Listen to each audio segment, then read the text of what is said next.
Muy buenas noches, nos vamos a comunicar una vez más, ya tuvimos la posibilidad de entablar un diálogo con ella, con Débora Golster, bibliotecaria de profesión, porteña de nacimiento. Actualmente presta servicios en la Universidad Abierta Interamericana desde hace 15 años y vamos a tener el placer de compartir aquí en Radio Universidad, en la 94.7, en este medio de comunicación de la Universidad Nacional de Tucumán, también para los medios paginanorte.com.ar, también para el diario El Peso. Vamos a tener una nueva posibilidad de hablar, de entablar un diálogo con una de las escritoras más importantes que tenemos e investigadora que tenemos aquí en la República Argentina. Débora Golster, ¿cómo te va? Buenas noches. Aquí mi compañero Silvio Marcelo Dalara y quien te habla Julio Ángel Vega Guzmán. Bienvenida. Hola, buenas noches. Un placer estar con ustedes de acá desde Capital de Buenos Aires, así que bueno, un gustazo para mí que me hayan convocado. Bueno, en este momento escribo para un sitio que se llama Código Oculto, que tengo una columna, así que por mes publico casi 4 notas sobre varios temas, ¿no? Porque entre todo soy para el público que no me conoce, soy Débora Golster, soy bibliotecaria, escritora, hace más de 20 años que me intereso por el estudio de la historia un poco alternativa, los misterios y los enigmas y muchas otras cosas, ¿no? Porque bueno, siendo, digamos, no un poco académica, mi curiosidad está en todos lados, ¿no? No tengo límites para escribir sobre un tema o investigarlo, ¿no? Sí. Pero bueno, en los últimos años mi trabajo se ha hecho un poco más conocido por esta cuestión de los estudios de los antiguos túneles, las antiguas cavernas, estos misterios que recorren Sudamérica, que recorren los Andes.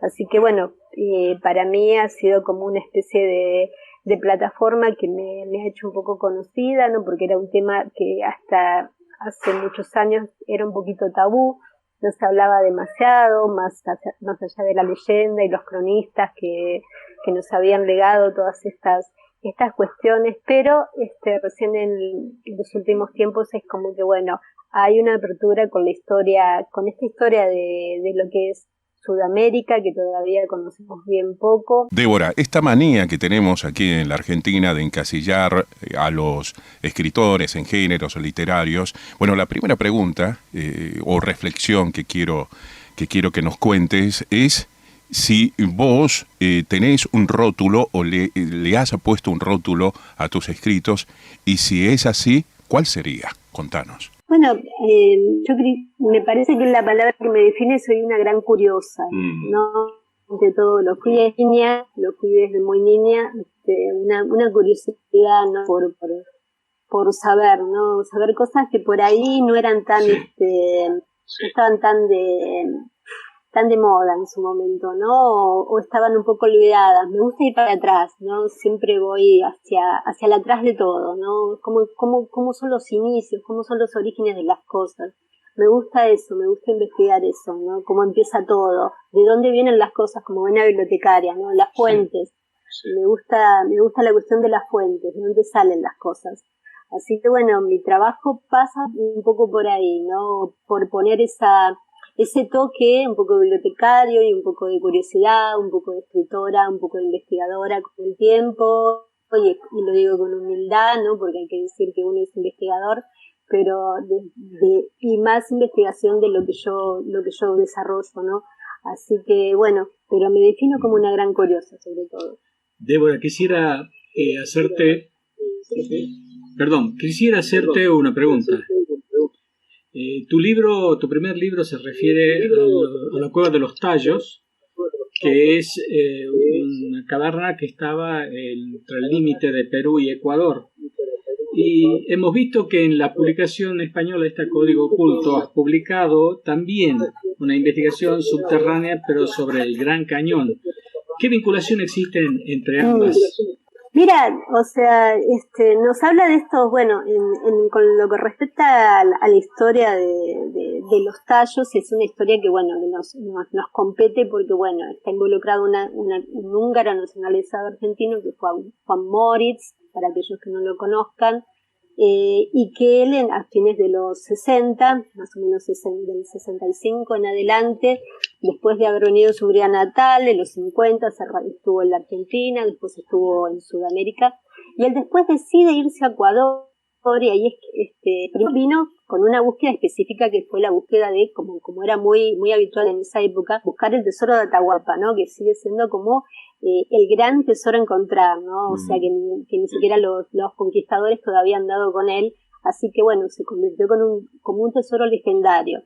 Esa fue la búsqueda de Morris. Morris vino haciendo esa búsqueda y luego va a hacer sus pasos, lo van a llevar, la vida lo va a llevar a Ecuador, siguiendo esa ruta porque hay varias versiones de donde ese tesoro estaría escondido, no solo Argentina, Chile, Bolivia, Perú y Ecuador, son algunos de los sitios donde se dice que, ¿no? Una vez muerto Atahualpa, sus acólitos depositaron, escondieron ese gran tesoro que es inmenso según las crónicas, de la vista del afán conquistador, ¿no?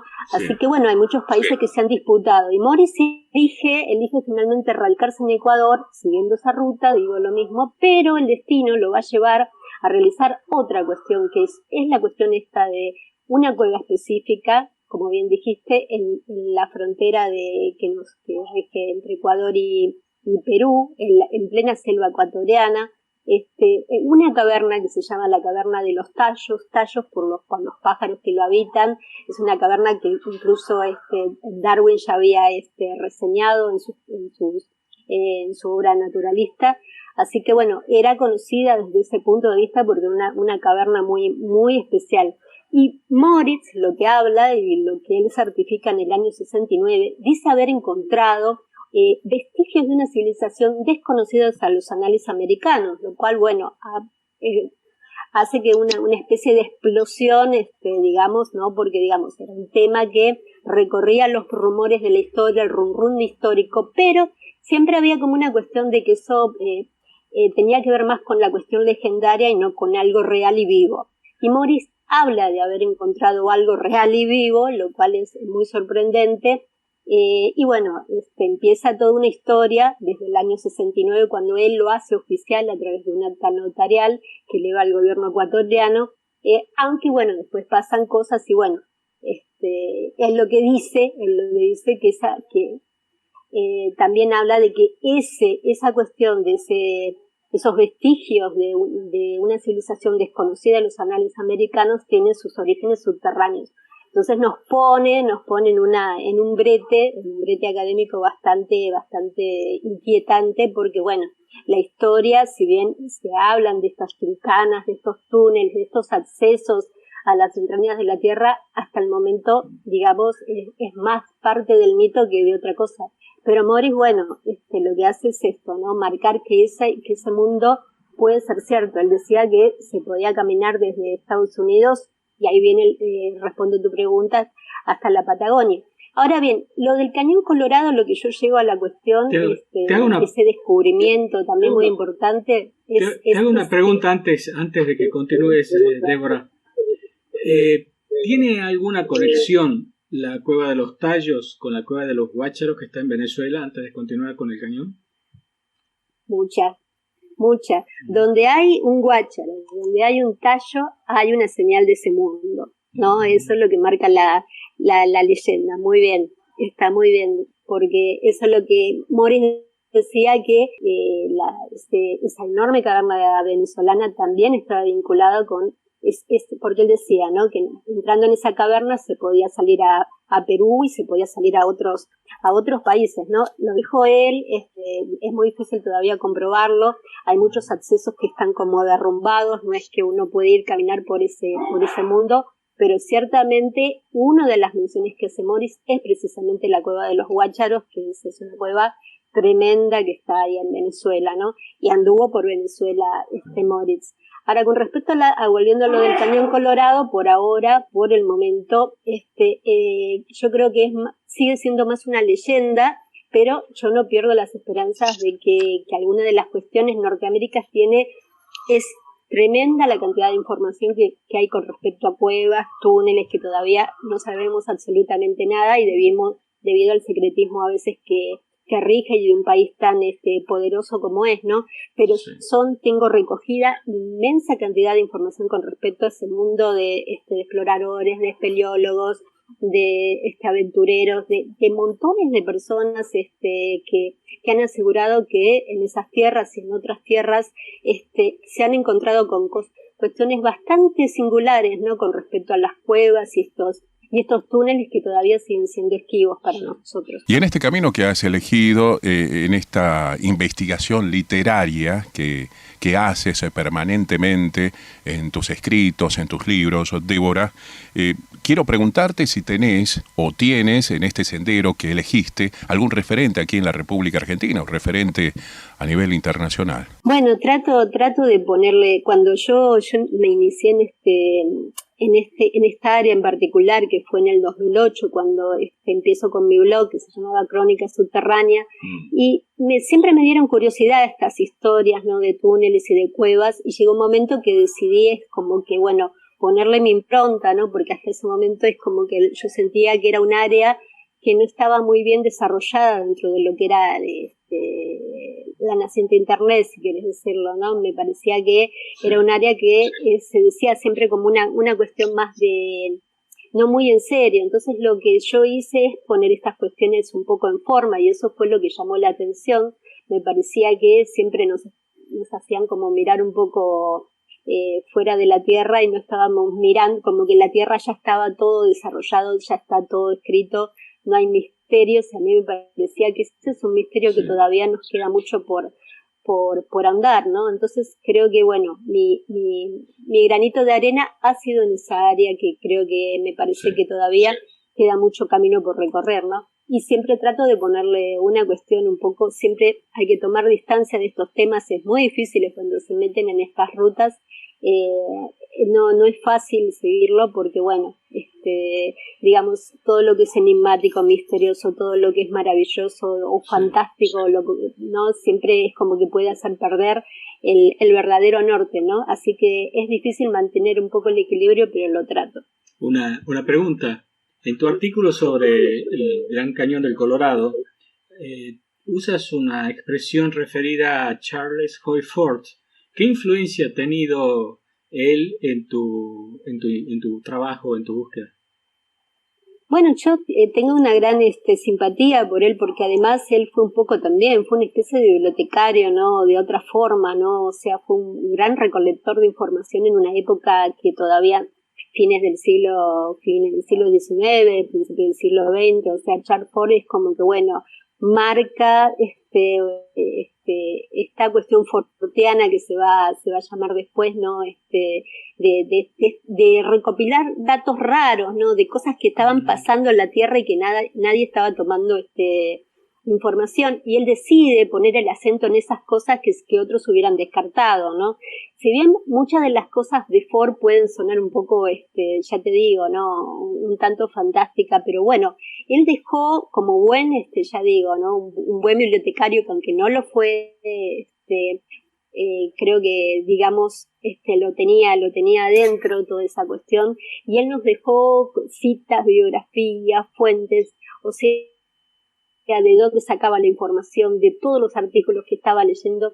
Así que para mí sí, muy válido todo lo que él hizo. Y en este camino que has elegido, en esta investigación literaria que haces permanentemente en tus escritos, en tus libros, Débora, quiero preguntarte si tienes en este sendero que elegiste algún referente aquí en la República Argentina, o referente a nivel internacional.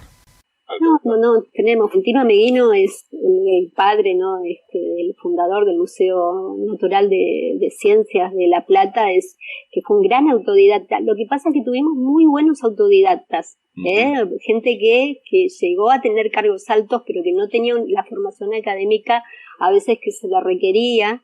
pero bueno, el gran Florentino Meguino fue, Sí. digamos, ¿no? Tuvo así, frases audaces, decía que la humanidad como tal había nacido en el Terciario y tenía sus orígenes acá en la Argentina, ¿no? O sea, no diríamos un loco lindo, ¿no? Pero me parece que, bueno, era un hombre audaz, como, por ejemplo, Florencio Basaldúa, que es un hombre poco recordado, pero que fue, otro de los grandes estudiosos de estos temas, nos dejó libros maravillosos también sobre los orígenes de la cultura, de la América perdida. O sea, hay grandes referentes, ha habido grandes referentes en la Argentina. Lo que pasa Sí, que, bueno, digamos, al romper un poco con la estructura oficial no es fácil, ¿no? A Florentino Meguino le costó mucho rechazo alguna de sus afirmaciones, ¿no? Incluso desde Estados Unidos, después tuvo una ofensiva terrible, recibió, pero digamos, ¿no? Hemos tenido hombres realmente muy interesantes, y claro que me siento influenciada, ¿no? O sea, me gusta, aunque bueno, yo trato de hacer mi propio camino, ¿no? O sea, trato de actualizar lo que va surgiendo, ¿no? Lo que va pasando, ¿no? Y además porque a mí me gusta lo que estoy siguiendo, tengo una línea espiritual que le impongo a eso, ¿no? Débora, quería contarte, ¿no?, ya que nombras a Florentino Meguino, que uno de los cofundadores de nuestra universidad, la Universidad Nacional de Tucumán, ha sido un gran autodidacta naturalista que fue Miguel Lillo. Y él hizo la colección más importante de vida botánica e insectívora que hay en Sudamérica y que está acá en la Fundación Lillo en Tucumán. Así que ese camino, digamos, de pensadores que se forman a sí mismos es también propio de nuestra universidad. Hubo grandes intelectuales e incluso nuestra universidad recibió, por ejemplo, creo que es una de las 4 o 5 universidades del mundo, incluido el Vaticano, que tiene la colección completa de Humboldt, de toda la obra de Humboldt, que es el famoso Cosmos, ¿no? Así que a título de comentario te lo digo, digamos, ya que lo nombraste a Florentino Meguino, no quería dejar de nombrarlo a Miguel Lillo, que también es un autodidacta, ¿no? Estudió en el Colegio Nacional de Tucumán y es cofundador de la universidad con Juan Beterán. No hemos tenido, bueno, pero bueno, este es un arqueólogo de carrera, pero que digamos, hablo de Rex González, ¿no? Ese es uno de los hombres también fundamentales, ¿no? La cultura guada es una de las culturas más impresionantes de toda la Argentina, ¿no? O sea, está poco hablado, es todo el descubrimiento que hizo Rex González con respecto a todo esa cultura que se remonta a casi 1000 años, y te diría, hablando de tallos, muchas de las efigies de la cultura guada guardan una relación con ese misterio, guarda con ese misterio que es impresionante, ¿no? Y bueno, Rey González, digamos, nos dejó la puerta de una civilización hasta actualmente casi desconocida, ¿no?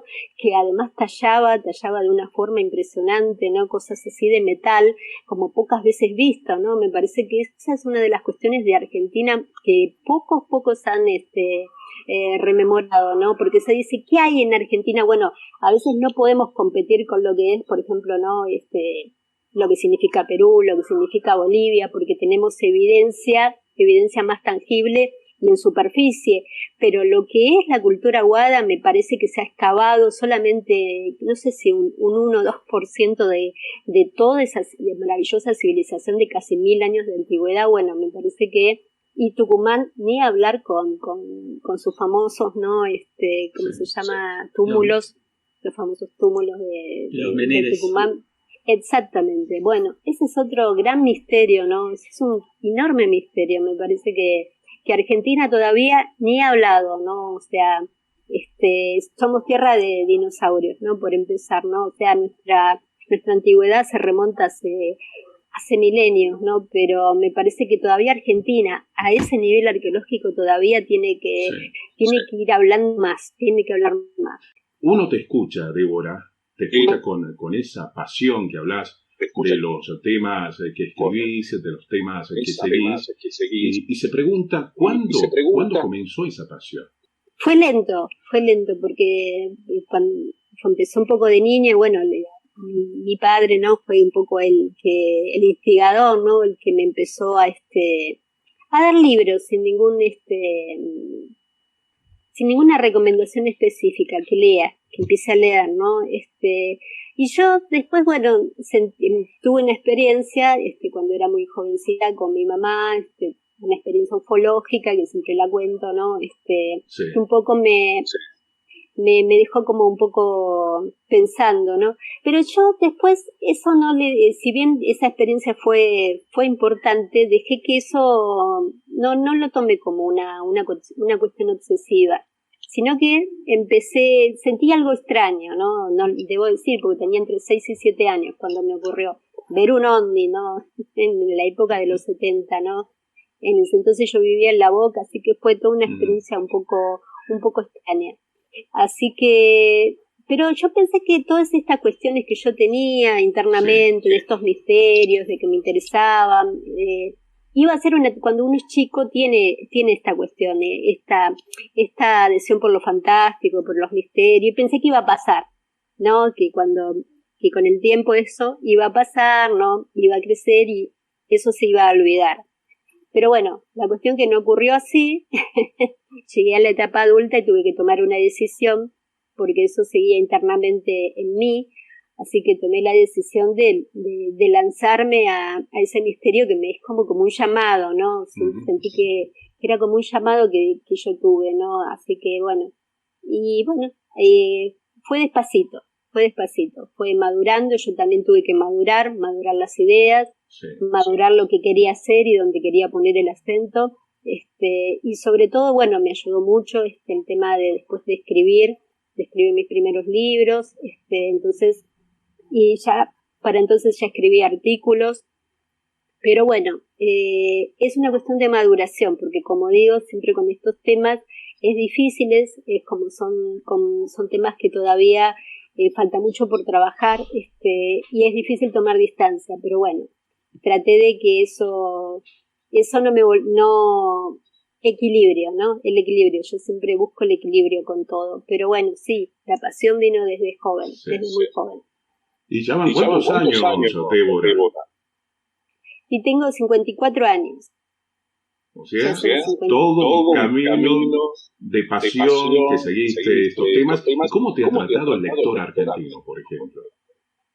Bueno, creo que hay un público, ¿no? Yo siento que hay un público, ¿no? Que incluso, bueno, debido a mi profesión, yo no igual trato de que, bueno, que este mundo, quizás la gente lo vaya descubriendo, ¿no?